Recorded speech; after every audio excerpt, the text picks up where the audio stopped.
What's up, guys and gals, and welcome to Weekend Review, our weekly Sunday series where we talk about things that have been going on at the Nerd Castle, and I give you a little bit of like insider insight, I suppose. So I guess you could just call it like insider.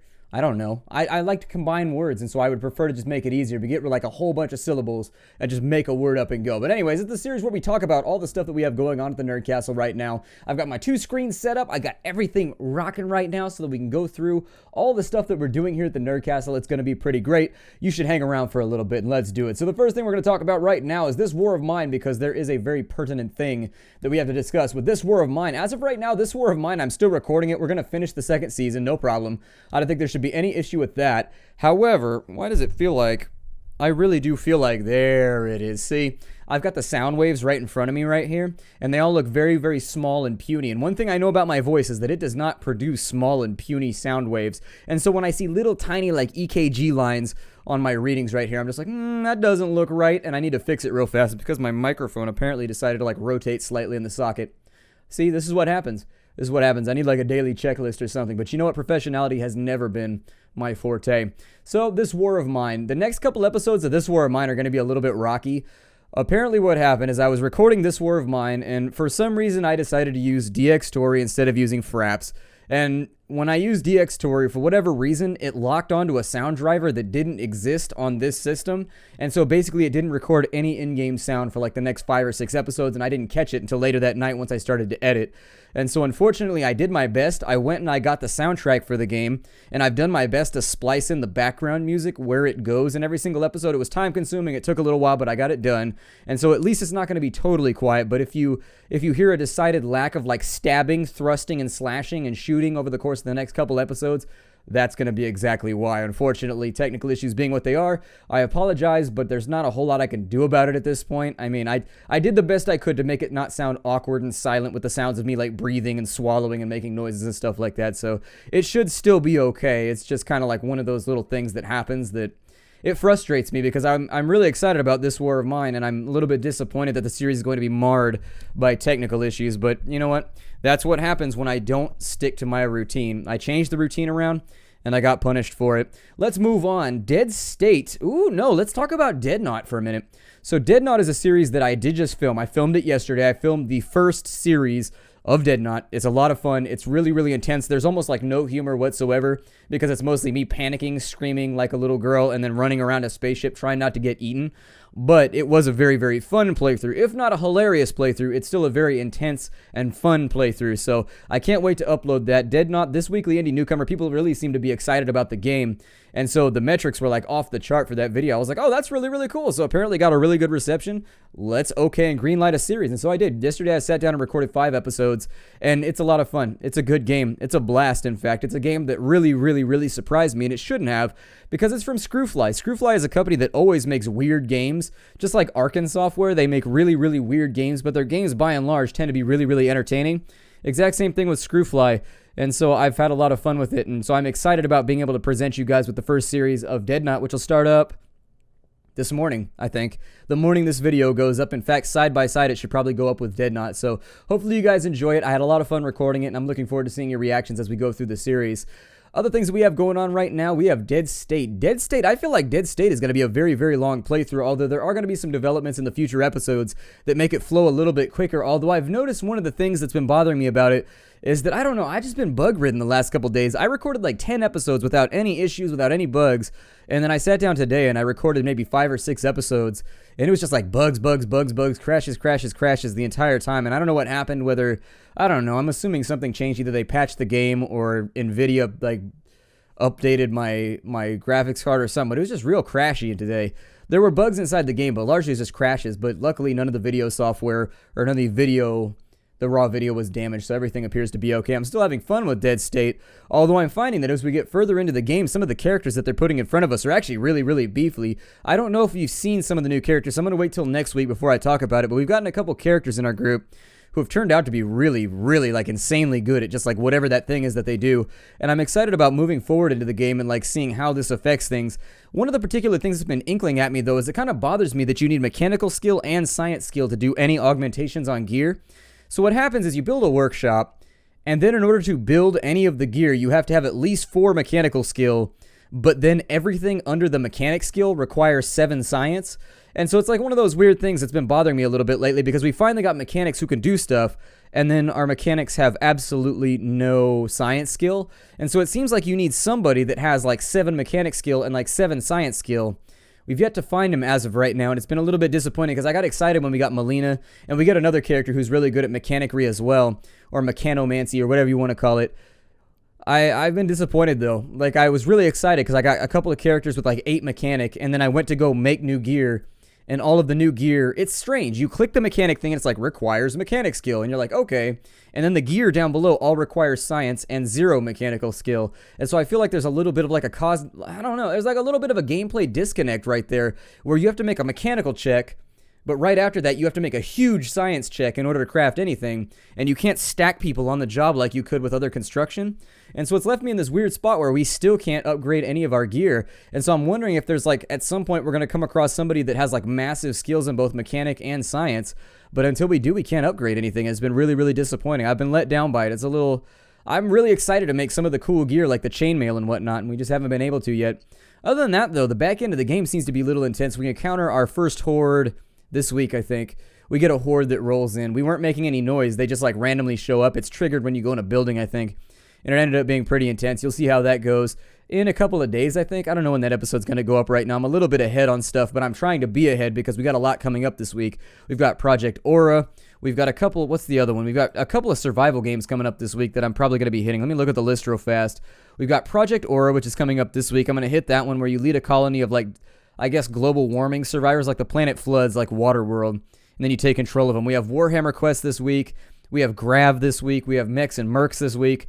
I mean, there are so many games coming out right now that we're going to be covering. It's going to be a very, very busy week for me, but it should be a fun week. And for that reason, I think we're only going to do 1 season of Dead Knot, just so we can bounce in between things. Like Warhammer Quest, I don't know how long that's going to be, because the game really is just kind of like the same thing over and over again. When you're like 10 years old and playing it out of the box, it's really, really fun. But as an adult, I kind of just want to play it for nostalgia, so I'll probably play it until I get bored, and then we'll move on to something else. But yeah, big week for us right now. Really, really big week. The 5th, 6th, 7th, and 8th, it's just like there's so many games coming out that we're going to have to hit. The week after that, there's the MIMS Beginning, which we're going to take a look at the demo for, which should be a lot of fun. I wanted to play, I don't know if it released already, but let's see here. Maybe it got pushed back. Did it get pushed back? I don't see it here anywhere. Way of the Samurai. I may play Way of the Samurai 4. I don't know. It's been a while since I've played Way of the Samurai, but I've been thinking about it. I'm really into samurai stuff a lot of the time, so I'm kind of excited about trying it out. So I may. We'll see what happens. I'm not totally sure about it. We'll see where the gaps open up, like in our schedule, but I would like to play Way of the Samurai 4 once it releases with its Steam version, its PC version. Other things we got going on, Dying Light finally came to a close yesterday, but that will be back up and running in 2 weeks on the 17th or the 16th. That'll be a really fun playthrough, and I am looking forward to it. I think it's going to be one of those series that we play that we're going to have a lot of fun with. I haven't decided what I'm going to focus on with it yet. I don't think I'm going to focus on exploration or anything like that just yet, although I would kind of like to do, I don't know. I've been sort of looking for games to jump behind solidly, and the only one that I know that I'm going to jump behind is the new Eternal Crusade, the Warhammer game. I'm really excited about playing that, and I do want to like cover that weekly, just like the things that are going on. But other than that, I don't know. I haven't decided yet, but I may do really, really in-depth coverage of Dying Light, or I may just do like a main storyline playthrough. I haven't really decided yet. I've been looking at the way that other people that do AAA playthroughs of like free roaming games do it, and it seems like the Rad Brad and a lot of the bigger channels that do AAA playthroughs of like Far Cry 3, Far Cry 4, New Vegas, it seems like they focus on the main storyline content. They don't really hit a lot of the side stuff, and if they do, they kind of blaze through it really fast. So we'll kind of see how that goes. I haven't decided yet. But I am trying to cover Dying Light in at least some kind of, I don't know, it'll probably be like a 40, 50 episode series anyways, just because the world feels really huge in it, and I think there's going to be a lot to see and a lot to do, so I'm excited to get in on it. But for right now, it's going on hiatus. We finished up our press preview. There's not a whole lot left to do. I feel like we explored, we found a lot of flags, we found a lot of those little statue zombie thingies, and so, you know, what could liven up your place like little brass statues of the undead? And so having filled our entire apartment with brass statues, it's time to move on until it comes back in a couple of weeks. There's a lot of stuff to cover. Other things, we got Neo Scavenger, still having a blast with Neo Scavenger, but Neo Scavenger is one of those games that like RNG sometimes with it. I had Salt in the last stream. We tried to do Fort Grayling for the first time, and I did it partially after consulting a walkthrough, but also partially blind. It was kind of like one of those weird things where I like thumbed through a walkthrough and I was like, whatever, I'm not going to go too far into it. We still got owned. And it was a little bit disappointing because it was just like you get instantly killed by things you couldn't have predicted.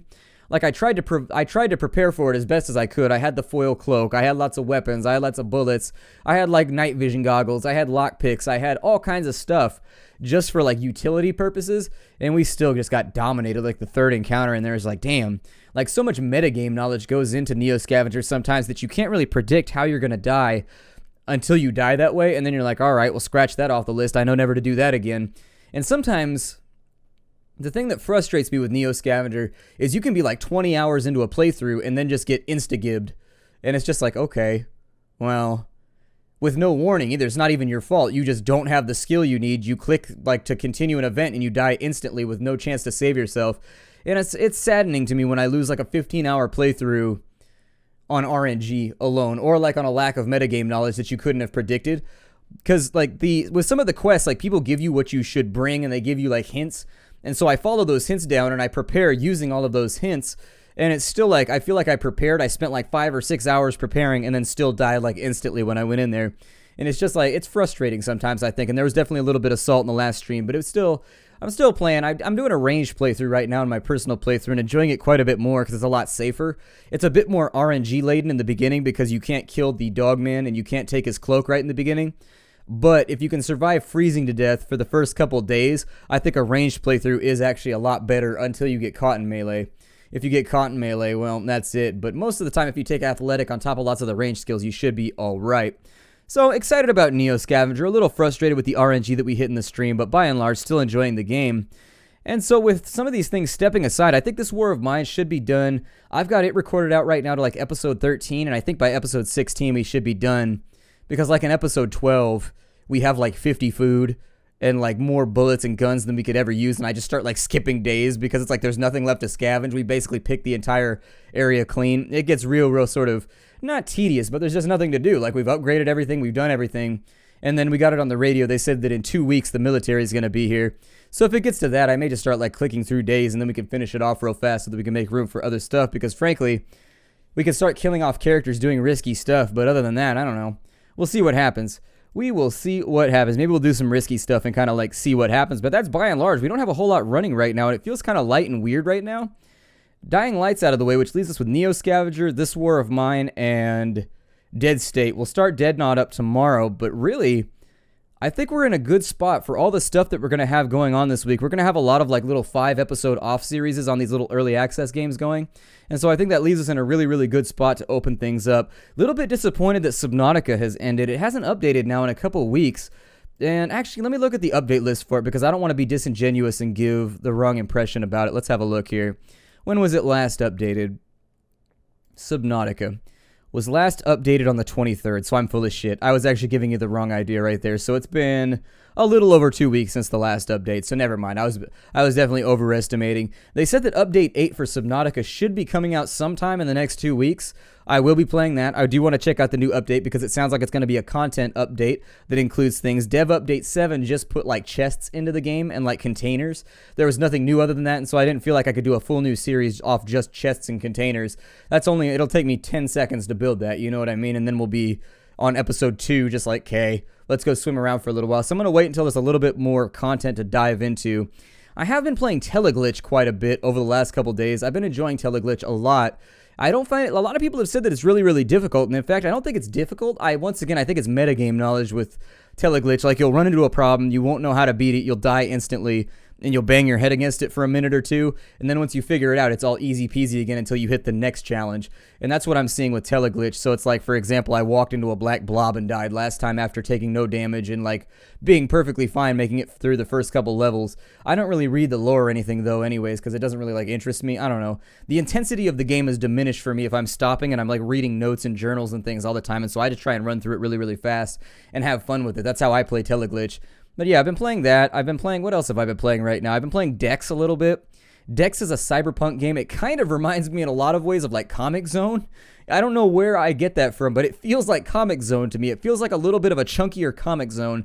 Like, it doesn't feel quite as smooth, but it still feels like it's drawing on those same influences. And it takes place in a cyberpunk world. Although the lack of, like, the world is very nice in the game. It's very beautifully made. The game is all hand animated and everything using some really, really nice hand-drawn animation. But right now, the world feels kind of just like soulless. I don't know how to describe it otherwise. I've been playing the game a lot, and I like how it's formless. Like, you can do whatever you want. You kind of just pick up jobs around that you do.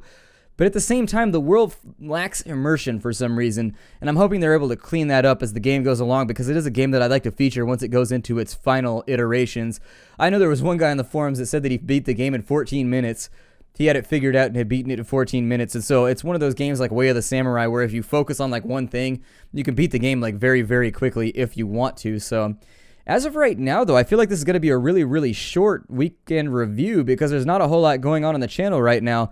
By and large, a lot of the series that we have running are kind of like at 9, 10 episodes, and they're all in that little sort of gray area where they're still getting a lot of attention, but I've spoken my piece about them in last week's episode, and so in this week's episode, I kind of feel like I'm reiterating and jumping over the things that we've already talked about. So let's get on to the Q&A, I guess. It's something for us to talk about. People want me to, let's see here, take a look. Well, what do we have going on right now? Do you have any New Year's resolutions? Yeah, my New Year's resolution is to try and get my insomnia under control, although a lot of the time I feel like that's a little bit out of my control. I don't know. I just operate on like 5 hours of sleep a night, and so that makes it so that I feel just like draggy all the time, and that's why I heavily caffeinate all the time, is because I always feel like I'm just ass dragging, and I want to get that under control this year and see if maybe I can get that finished off. I don't know. It's been a problem since I was in college, and ever since then it's just been like a pain in the ass. I don't know. I'll see if I can get it under control, though. That's my resolution. It's not really like a thing that's inside my control. If you don't sleep, you don't sleep. I don't know, but I'll try and figure it out. Can you stream earlier? I get that request a lot, but unfortunately it's just not something that I can do. I finish working typically around 4:30 or 4:45 on YouTube stuff, and since YouTube stuff is my day job, like it's my 9 to 5, unfortunately, like there's no way for me to stream earlier. I work 7 days a week already. Like I don't think I've had a day off in like 3 weeks now, or like 4 weeks. Like, it's aside from holidays. Like, obviously I took a bunch of things off for Christmas, but anyways, what I'm saying is aside from holidays, I don't take days off, like, ever. Like, I think before Christmas I worked like 23 days straight since Thanksgiving. I went Thanksgiving to Christmas and I only took 1 day off, I think.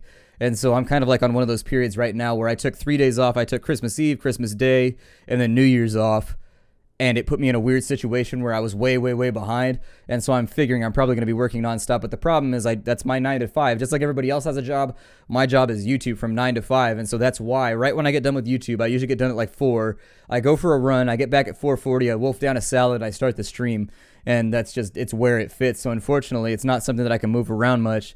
It's just kind of like in where it is. And I realize it's not convenient for everybody. But on the plus side, the streams are kind of like an optional thing. They're not like a major part of the nerd. It's not like Northern Lion Super Show where it's like a scheduled thing that he does. It's kind of like I stream just for fun. It's not going to be relevant to the YouTube channel. So while I would like to stream earlier, it just doesn't fit into my schedule. That's all I can really say about it based on the way that I work on YouTube. I wake up and I work nonstop. I wake up, I eat a bagel, which takes me like 15 minutes, and then I get to work. And usually I finish right before I have to start streaming. So yeah, it's difficult. Anyways, have I tried EVE Online? I have indeed, but EVE Online has too much of a time requirement to get like anything done in it. So unfortunately with EVE Online, I started playing it like 6 months ago. I played for a couple months and I realized I just simply didn't have the time for it. And so I started just kind of like dithering off, and I haven't played it since. Have I considered making a podcast version of weekend reviews? That's pretty much what I thought what this is. Like I kind of consider this a podcast, so that seems to be... Let's see. Well, there's a lot of like random like statements here, but there's not a whole lot of questions. If you could make a custom Space Marine chapter, who would they be based off of, and how would they wage war? To be honest, I would make a redneck chapter. For real, I would make like a true redneck, like trailer park trash chapter. It would be so legit. They'd be like the angry Marines, but fueled by booze. So basically Space Wolves without all the Space Wolf stuff, and their armor would be based on like Pabst Blue Ribbon. and like Budweiser, and then they would just run around kicking the ass off the enemies of the Empire in a drunken haze.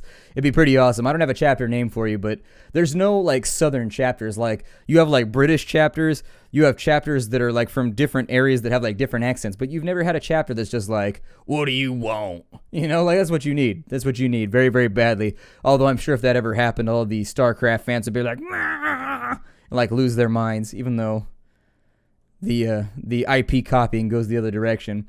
Anyways, let's see here. The mandate. Yeah, we talked about that last week, so I'll probably skip that question. Let's see here. Has anyone else noticed the fallen down banner poster in the background? I've been looking at it for an hour now, and I think I could kill Splatter over it. I fixed it.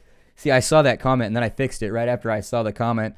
I knocked it down because I was moving my PC, and it's up with like a thumbtack, and it keeps catching the thumbtack. I keep having to get around behind my computer to fiddle with stuff, and so I got to slide it forward, and it always hits the thumbtack because it sticks off the wall. It's not one of the ones that you push in with your thumb and it goes like flush with the wall.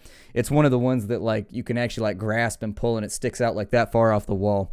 Yeah, I fixed it. People can't complain about it anymore. Although it looks crooked now, so that'll probably bother the really OCD people. Those crooked posters. All my posters are kind of crooked. There's a couple of them that I got like really, really good, but most of them are a little bit like catacorner slightly. That's okay though, because I'm Splattercat, so being catacorner is perfectly fine by me. Are you planning to play Cataclysm DDA? Yeah, eventually. That's one of those games that I have played quite a bit of. I've probably got about 100 hours clocked on it. I've played it a lot from time to time. I go in and out with it. I fall in and out of love with Cataclysm DDA. Like I play it till I get irritated with a feature, and then I quit, and then I come back and I play it for like another 80 hours. It's just like one of those games that I have like a love-hate relationship with because it makes me sad sometimes. It's definitely a roguelike in the most severe way, but I play really, really aggressively in Cataclysm DDA, so I think people would actually enjoy it because most of the playthroughs I've seen of Cataclysm DDA are very, very slow and methodical and sort of, I guess, conservative. They play very, very slow because the game is deadly. I play very balls to the wall, and I survive perfectly fine, to be honest. Like, I've never had a problem living through Cataclysm DDA for hours and hours and hours playing really, really aggressively. It's just all about metagame knowledge. You have to know, like, there's an E40 line where he says, it's okay to act a fool as long as you know when and where to act a fool and who to act a fool with, or something along that line. And the rule stands the same for Cataclysm DDA. Like, you can play balls to the wall. You just have to know when to back off a little bit. Like, there are certain things that you can't do aggressively in Cataclysm DDA, and there's some things you can do very aggressively. And I think a lot of people play it sort of like they play Dwarf Fortress. They play very, very carefully so that nothing can go wrong. I love it when stuff goes wrong. I'd be like, oh well, we get to start over. That's cool. That means I get to go find clothes again, so that'll be fun. Let's see here. Can you play Assassin's Creed Unity? Assassin's Creed, I just beat Black Flag or Dark Flag or that's Black Flag. I beat that one. I don't know if I'll play Unity for a little while though. Assassin's Creed is like one of those games where like every game is like the same thing rehashed and then refined a little bit. And so it's kind of like Call of Duty. Once you've played like one of them, you can wait like a year or two and then play the next one. They do a little bit more innovation than Call of Duty does. Like every game adds like a couple more things that are interesting, and I do think that the storyline is legitimately interesting. Like I love the real world portion of Assassin's Creed, but not enough to like make me play 60 hours of like the game that I just finished in Black Flag. So we'll see, maybe. Do you take requests or suggestions? I'll take suggestions, but I don't take requests. Like the distinction would be like I get a lot of people that are like, they think that if enough people request something, then I'll do it. And to a certain extent, I do try to do like a small amount of like fan service. If I get like a lot of requests for something, I'll go ahead and do it. So an example that I would give you is Neo Scavenger. Like just an insane amount of requests for Neo Scavenger over the last year or so. And so I decided to do it because I like the game. I was playing it anyways, and I get a lot of requests for it. But I don't like to set the precedent that if I get like a ton of requests, I'm like obligated to do it. So I'll take suggestions, and if I get a lot of suggestions when the time comes to do, you know, like a fan favorite or like a fan service series, then yeah, it's on the list. So let's see here. Software development. Oh, he's answering a question. Never mind. We'll talk about that later. Let's see here. Or we probably won't. It's a statement. It's not a question. I'll probably read it in a little bit, though, and enlighten myself, because it seems like he's answering one of the questions that I asked in the previous episode. Let's see here. If you lived in Middle-earth, who and what would you be? Hobbit. For real. Like, there's no contest. Like, the Hobbits. So let's take everything point for point and count for count here in Middle-earth. Gondor. They're right next to Mordor, which means they're constantly getting rode out on, and they just have to sit there and fight all the time. They're constantly under siege. They're always just in a state of misery, starvation, siege, etc. Gondor's out. Rohan. You have to have a big-ass beard, but beards get itchy, and I'm not down with beards. I can't ride a horse. I don't really like horses at all. Horses are like one of those animals that are too smart for their own good, and you just look at a horse and you're like, I know you're up to something. They're like dolphins. You look at them, you're like, yeah, the second I let my guard down, you're going to pull some shit, aren't you? I can tell. I can tell, horsey. So I don't know if I could be one of the horse lords. As we work our way west, you get a little bit better. You got the men of Dale. You got the men of Bree. The men of Bree might be pretty close. I might live in Bree for a little while, but even Bree seems like it has its own issues. Plus, it's named after a cheese. So you got to assume that everybody there is kind of stinky. Anyways, I'd be a hobbit. The reason being, hobbits do nothing. They sit around all day partying, eating, drinking, and smoking pipeweed. What else could you want in life? Nobody ever attacks them. Life is basically good. They shun all outsiders, and they just keep getting high, getting drunk, and eating food all day, every day. You live like 100 years, and then you die after living a life being a fat little rotund guy that walks around happy and fed all the time in a place that's constantly green and full of flowers. Seems like the plan for me, except I would probably need a pretty good amount of like Benadryl because I have allergies, so the flowers wouldn't work for me. But everything else, the partying 24 hours a day, sounds great. So I would be a hobbit if I could live in Middle Earth because it seems like the least stressful. What came first, the chicken or the egg? These sort of existential weird questions. You can ponder them. That would be my question is like, do you really want to spend time pondering a question like that, which is largely circular or blah, blah, blah? I tend to avoid those questions just by nature. It's kind of like when you have Ferris Bueller said he avoids like isms. I avoid like those weird circular philosophical questions because I don't have the head for them, and frankly, they're just like meh. Let's see. Who is your favorite YouTuber? Favorite YouTubers, more than likely, actually, the person I watch the most nowadays is Dawes.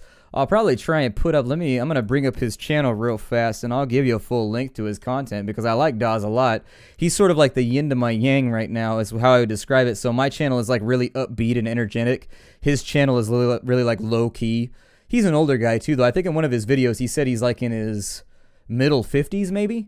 He said, I think I remember him saying, but I respect him a lot just as a person. From the things that I've heard from his past, he's a graphic designer, and he's a guy that, does art, and he's very, very talented. In fact, his artwork is fantastic. He draws his own thumbnails and things like that sometimes, and it's really, really cool watching him work. He does speed draws of them sometimes, and so he had a career, and I like him a lot both as a Let's Player, and I also like him a lot as just like a human being. From what I've heard from his background, he said that like he made it to like his mid 40s, and he and his wife had been very, very successful, and they had built up like this business, and they were, they had money, they had family, they had like all these things were going so well.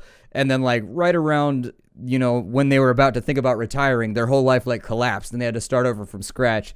And I respect the fact that, after all of your plans fall apart, you're still adaptable enough, and you still have enough energy and youth in your mid 50s to just be like, and just like start over and just go at it full on again, which is what he did. He makes a little bit of money off of YouTube right now, and then he also, I think he takes freelance work for art and design or something like that, but I respect that. I respect that a lot, that he didn't just like crumple and like give up. I mean, what are you going to do? Get busy living or get busy dying? But at the same time, I enjoy his content, and I actually wish that he would insert his real life experience in more, because it's nice to hear from people who are like past the age that I'm in right now.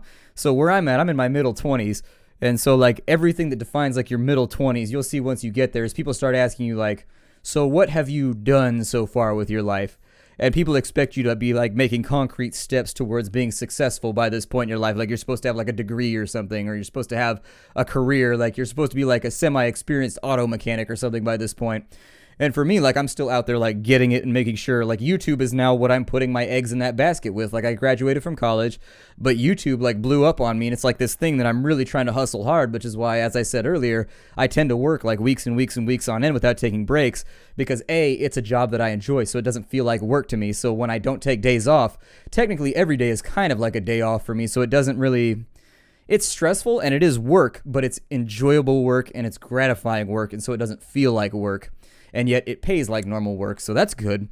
The other thing that I would say is, and I've forgotten what I was talking about now. Oh yeah, so in your middle 20s, I've put all my eggs in the basket of YouTube, but it's nice to hear from people that are past that hustle hard, like get it now, get out there and get yours phase of their life, so that they've like lived through that part of their life where they've tried to like make their bones, and they tried to make it big or do whatever it was that they were trying to do to become self-sufficient. And I like hearing their perspective looking back on like how they would have changed things around. I wish Dawes would talk about his life more, to be honest, because the few times that he's opened up in some of his like video logs and things, I've enjoyed it tremendously. He seems like an individual who has accumulated wisdom over the course of his life, and that's a rare thing. I know a lot of people that are like 55 and are still just like dumbasses, like they still have no perspective on anything, like they really, you shouldn't take anything they say seriously. And so I am one of those people that when older people speak who legitimately have wisdom, I enjoy hearing what they have to say and just kind of like soaking it in, because you can glean a lot from that. They've got 40 years of experience or like 30 years of experience that I don't have, and that's the difference. And that's a lot. I mean, his experience spans longer than I've been alive, and it's nice to hear those sorts of things. And I like the fact that there's older LPers out there too that can share that experience, because I know a lot of his fan base is younger too, and there's a lot you can learn from, people that are middle-aged, people that are older, that you can't learn from somebody like me. I'm in my late 20s right now, but I only have so much perspective. Like, I can teach you how to do random survivalism stuff, but when it comes to like hard-won real-life wisdom, like, I think I've picked up a few things here and there, but the big thing about wisdom is never to think that you have it. That's the big key. Once you start thinking that you have wisdom, then you like close your mind and no longer become receptive to it. And so you should always realize like there's always more stuff to learn, and that you are largely, no matter how much you know, you're still ignorant. You know what I mean? So I like listening to older LPers talk and give their perspective on things, and I enjoy Dawes. His channel, if you wanted to check it out, it's Dawes, D-A-S, or Daz, or whatever you want to call him, DAS24680. I would actually, if I was him, I would get on changing that, because you can change your username one time. I'd maybe take the numbers off the end, make that pop a little bit more. He's Australian, so, there could be any number of things you could throw in there to just kind of like distinguish yourself as a Australian LP, or I don't know. I'm thinking of it because I go into branding a lot and things like that with a YouTube channel, and when you're trying to build this thing up, you're trying to do branding, you're trying to do marketing and all these other things. Just kind of looking at his channel right now, he runs it like the old school channels you used to see like 5-6 years ago, where it's just purely uncut, just him talking over the top of games, but he's good at them. He plays a lot of strategy games. He's entertaining to watch. He's not like a bouncy joking type LPer who runs around making humor and fart jokes all the time like I do, but he's the kind of LPer you can watch and just kind of like soak in the game and allow the game to work its magic on you. Hard to describe. Go check him out though. Dawes, DAS24680 is his channel, and I highly recommend him. Actually, I really enjoy his channel. I've recommended him a couple times to a couple people just in passing conversation, but I enjoy his content, and I almost exclusively watch him. Other than him, I've watched Jeff Major for years. I watched Jeff Major probably going up since 2008 maybe, for a long time. I remember I jumped on Jeff Major's channel right around the time he was doing, Age of Pirates 2 or whatever that game was, the pirate one. That was probably one of the funniest series he ever did, but he still is a hilarious guy. He hasn't been putting stuff out lately because I think he had to go back to work. His channel kind of crashed on him. Like, he had some family misfortune, and he took like 3 or 4 months off, which is a big no-no for YouTube. You can't do that. And like basically his fan base just kind of like fell off overnight, and so he wasn't able to earn a living on YouTube anymore, so he went back to work. So he's been putting out videos like once a week or so, but not very often anymore. It's been a little disappointing, but I understand completely. You got to earn money. That's part of life, is you got to be productive. If you're not being productive, that's a hell of a place to be in. Some of the times in my life when I was the most depressed and just like the most upset is when I wasn't earning money, I wasn't employed, I was just sitting around all day just kind of like passing time, living off savings. It's depressing to do that kind of thing. It's definitely, I don't know, it's weird. Being productive and like doing something with your day is oddly cathartic, and I can't explain it. I won't like confirm to understand it or pretend to understand it, but no idea. What games are you planning to play in 2015? Honestly, 2015 is lining up right now. 2014, I heard the other day that Northern Lion said that he was disappointed with 2014, and I would echo that. 2014 was a little bit disappointing. There were some games that I was excited about in 2014. It was okay. I mean, it wasn't 2013. I feel like there was a lot better indie games in 2013 than there were in 2014. As of right now, there's nothing really lining up at the moment that I'm excited about. I operate a little bit differently than some YouTubers do. Some YouTubers operate like 6 months out.